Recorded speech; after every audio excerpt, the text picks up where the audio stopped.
अष्टात्रिंशोऽध्यायः अष्टात्रिंशरे हतवृष रामकृष्णकुतौ कंस वसुदेवर जानी सुत अक्रूर पेशिला तुरीत श्रीशुकवाच शुण परीक्ष नरनाथ गपे असुर उपगतपात अरिष्टि नामे षण्डरूपी मिलिला वनगिरि व्यापी वृषभरूपी महाकाये अवनि फलु अछि खाए गजई घर नाद करी पादे कंपई वसुधरी लांजऊ बारी बेगे नाई खड़ई सिंगे उच्च भूई अळप अळप तई चक्षु घुराई पुनः चाही शुणी ताहार घर नाद गाई गुवाई विषाद पतन हई गर्भ तले देवे डरती स्वर्ग आले पिठी ऊपर चूड़ देखी पर्वत प्राय उपलखी मेघे बसंती ता उपरे श्रृंग जुगल तीक्ष्णशिरे गपी कपाल देखी डरे पलाई गले बन घरे गरुए पलाइले देखी भय बुझिले बेनी आखि पड़िला गपुरे हुरी डाकती कृष्ण नाम धरी रख गोकुल दामोदर भेज शरण तहर विकल देखिण गोकुल धाइले प्रभु आदि मूल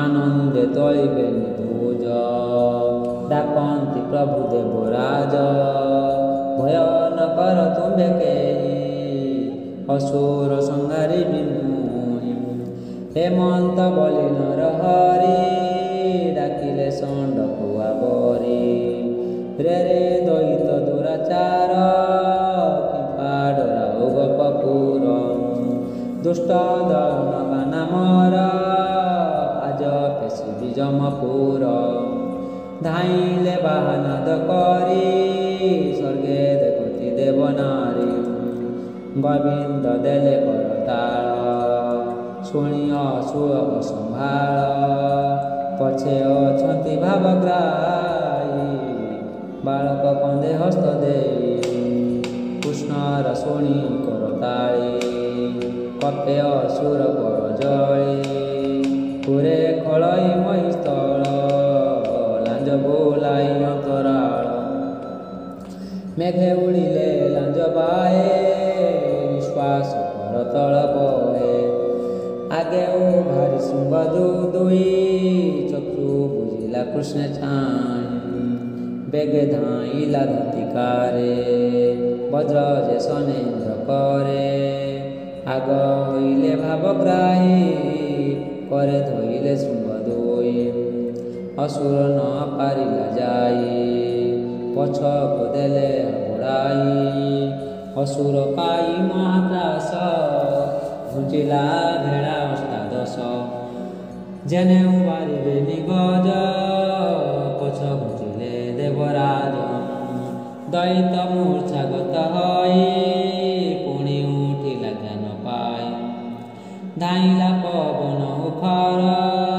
शुंग धइले चक्रधर असुर देहे पाद देई तले काढ़िले बेगे नेई पछ चरण पादे चापी मुंड मढ़िले विश्वरूपी अदा बसन प्राय मढ़ी ताहार देहु शृंग झाड़ी मुख रुगल धीर बेगे छाड़िला कले बर चारि चरण प्रसारिला गोविंद मुख को चाहिला प्राण छाड़िला महाबली देखती स्वर्ग लोके मिली देवे करती पुष्पवृष्टि कृष्ण नासिले गोपरिष्टि हेमंत असुर निवारी उश्वास गोपपुरी गोपी गोपाल नंद मेले ସ୍ଥିତି କରନ୍ତି ପାଦ ତଳେ।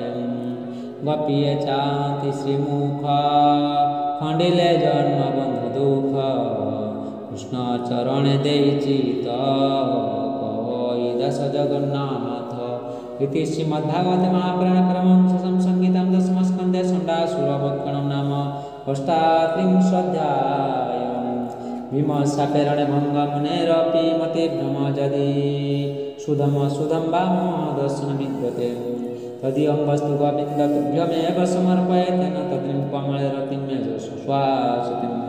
ॐ पुण्यमिदं पुण्णात् पुण्यमुदच्यते पुण्यस्य पुण्यमादाय पुण्यमेवावशिष्यते।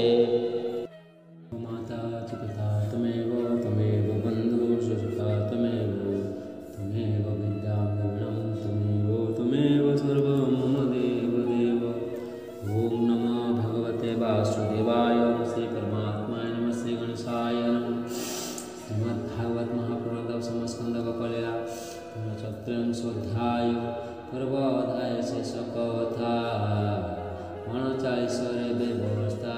श्रीशुकवाच शुण परीक्ष नृपमणि स्वर्गेषु बिला जयवाणी।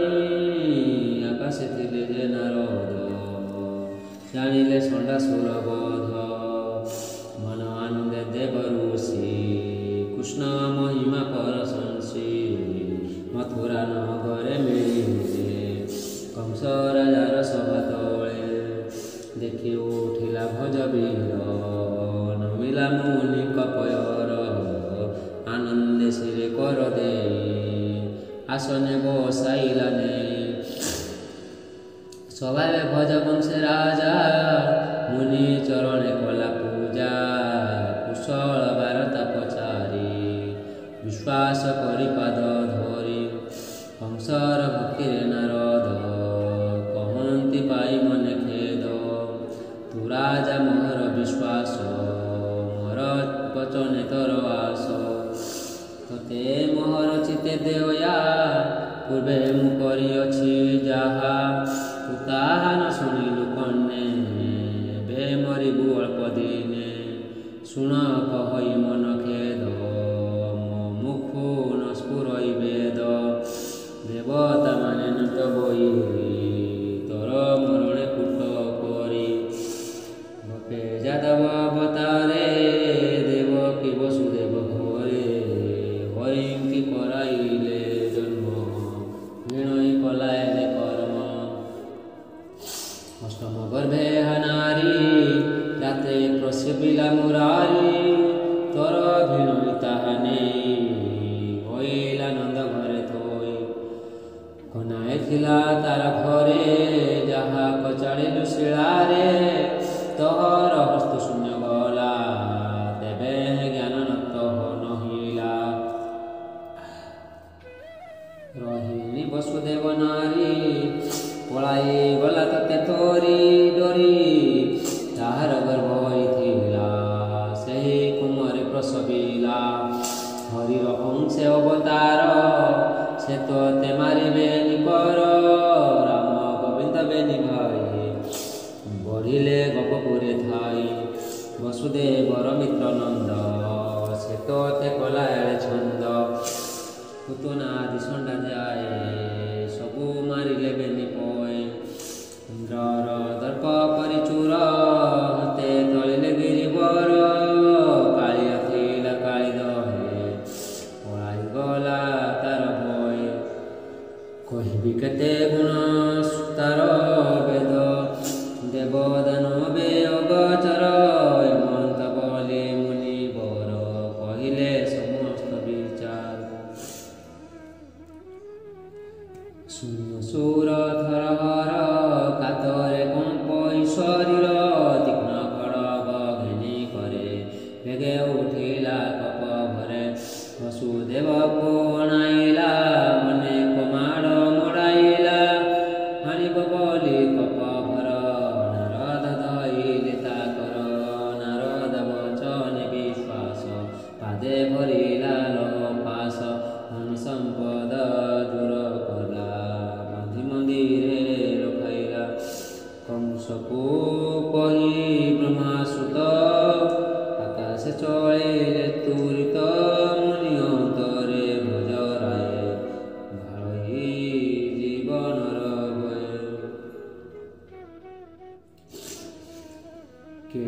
ଦୈତକୁ ଅଣାଇ କହଇ ବିଶ୍ୱାସ କରାଇ ତୁମର ଭ୍ରାତ ସହୋଦର ବହନ ଯାଅ ଗୋପପୁର ବସୁଦେବର ପୁତ୍ର ଦୁଇ ରାମ ଗୋବିନ୍ଦ ବେନି ଭାଇ ବହନ କର ପ୍ରାଣନାଶ ଦେବୀ ସମ୍ପଦ ଗ୍ରାମ ଦେଶ ତେବେ ସେ ଜୀବନେ ମୋ ଆସ ଭ୍ରାତ ନ କର ଅଳସ କଂସର ଆଜ୍ଞା ଘେନି ଶିରେ କେଶି ଚଳିଲା ଗୋପପୁରେ ଚାଣୁର ମୁଷ୍ଟି କର ମେଳେ ସଦୃଶ ଦର୍ପିଷ୍ଟ ମାଲେ ବଳିଆରେ ଗଜକୁ ବଳୟ ମାହୁତ ପାତ୍ର ସାମନ୍ତ ଇଷ୍ଟ ମିତ୍ର ନାଇ କହଇ ଅସୁର ଜଣ ଜଣକେ ଧରି କର ଭବୀର ମୁଷ୍ଟି କଚାଣୁର କହି ଯେ ଗଲେ ମୁନିବର ବସୁଦେବତା ପୁତ୍ର ଦୁଇ ଗପରେ ଅଇଲା ଲୁଚାଇ ଭୂପତେ ନନ୍ଦ ଘରେ ଥାଇ ବଢ଼ିଲେ ବଳବନ୍ତ ହୋଇ ଯେତେ ଅସୁର ମର ଗଲେ ଗପରେ ଥାଇ ସଂଗାରିଲେ ଦିନକୁ ଦିନ ବଳିଆର ସେ ମତେ କରିବେ ସଂହାର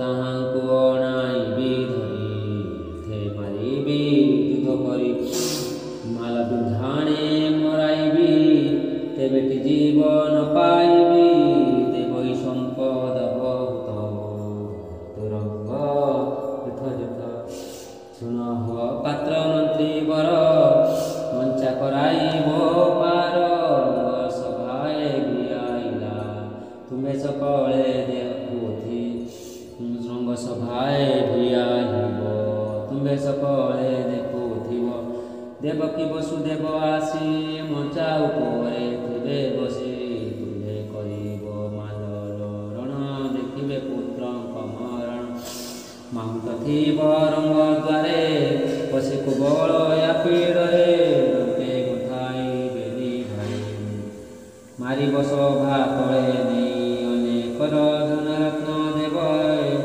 ଦେବୀ ମୋହର ମୈତ୍ର କରିବି ସମସ୍ତେ ଶୁଣ ମୋ ଉତ୍ତର ତୁମେ ବି ଆଉହର ଶୁକ୍ଳ ଚତୁର୍ଦ୍ଦଶୀ ଦିନେ ପୂଜା କରିବ ରାତ୍ର ମାନେ ଛେଳି ମହିଷି ବଳି ଭଜା କ୍ଷେତ୍ରପାଳଙ୍କୁ କର ପୂଜା ଘୋଷଣ ଦିଅ ଚାରି ଦିଗେ ରାମ ପାଟଣା ପୁର ଭାଗେ ଜନବର ଯା ଯେତେ ଦୁଃଖୀ ଆସିବେ ଧନୁ ଯାତ୍ରା ଦେଖି ଦେବଇ ଧନ ବସ୍ତ୍ର ତୁଳା ପୁରୁଷ ଆଦି ଦାନ ଏମନ୍ତ କହି କଂସ ଗଲା ଭୂତର ପୁରେ ବିଜେ କଲା ଅକ୍ରୂର ନାମେ ମନ୍ତ୍ରୀ ବର ଯାଦବ ବଂଶେ ବଳିଆର କଂସର ବିଶ୍ୱାସ ପାର ଡକାଇ ଆଣିଲା ସତର ତାହାର ପରେ ହସ୍ତ ଦେଇ କହଇ ଏକାନ୍ତେ ବସାଇ ଭମନ୍ତ୍ରୀ ଶୁଣ ମୋ ଉତ୍ତର ବିଶ୍ୱାସୀ ଅଟୁ ତୁମର ଇଷ୍ଟ ବନ୍ଧୁରେ ସତ କହି ବେଦ ପୁରାଣେ ଧୀର ଛଇ ତତ ନାହିଁ ମରହିତ ତୁମର ପ୍ରାଣ ପଞ୍ଚଭୂତ ତହର ବଳେ ଆଜ ମୁହିଁ ଶତ୍ରୁ ସଂଗାରି ତେ ଲଢ଼ଇ ଦେଶନେ ବିଷ୍ଣୁ ଆଶ୍ରୟ କରି ତେବେ ହୁଅନ୍ତି ସୁଖ ଚାରେ ନନ୍ଦ ଗୋକୁଳେ ବେଗେ ଯାଅ ମୋହ ରହିତେ ଯେବେ ଥାଅ ତୁମର ବଳେ ମୁଁ ନିଶ୍ଚିନ୍ତ ପବିତ୍ର କହିଲି ସତ୍ୟ ବସୁଦେବର ପୁତ୍ର ଦୁଇ ରାମ ଗୋବିନ୍ଦ ବେନି ଭାଇ ଥୋଇଲା ନେଇ ନନ୍ଦ ଘରେ ଯାଇ ବସୁଦେବ ଡରେ ତୁ ବେଗେ ରଥ ଘେନି ଯାଅ ମୋର ଛାମୁରେ ଆଣି ଦିଅ ଦେବକୀ ବିବାହ ହେଲା ବେଳେ ମତେ ଯା ଦେବେ କହିଥିବେ ସେ କଥା ହଇଲା ଯୁକତେ ନାରଦ କହିଗଲେ ମତେ ମତେ ମାରିବେ ବେନି ଭାଇ ସେ କଥା ଉଚିତ ଯେ ହୋଇ ଗୋକୁଳେ ଥାଇ ବଳିଆର କମାଇଲେ ଅସୁର ଭାରତ କାଣୁ ତାଙ୍କୁ ଧରି ବେଗେ ମୁଁ ପକାଇବି ମାରି ତେବେ ମୋହର ମନ ସ୍ଥିର ମିତ୍ର ଧରୁ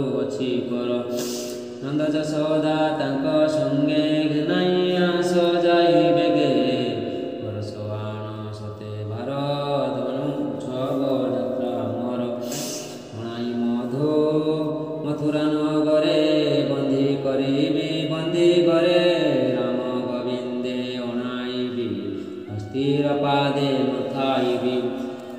ଯେବେ ଉରୁ ବୁରିବେ ସେଠାରୁ ମାଲେ ଅଛନ୍ତି ମହାମେରୁ। ୟାଙ୍କ ହସ୍ତେ ମରାଇବି ତେବେ ସେ ଜୀବନ ପାଇବି। ନନ୍ଦ ଯଶୋଦା ବସୁଦେବ ଦେବକୀ ଯେତେ ଯାଦବ। ୟାଙ୍କୁ ପେଶି ଯମପୁର ତେବେ ଜୀବନ ସ୍ଥିର।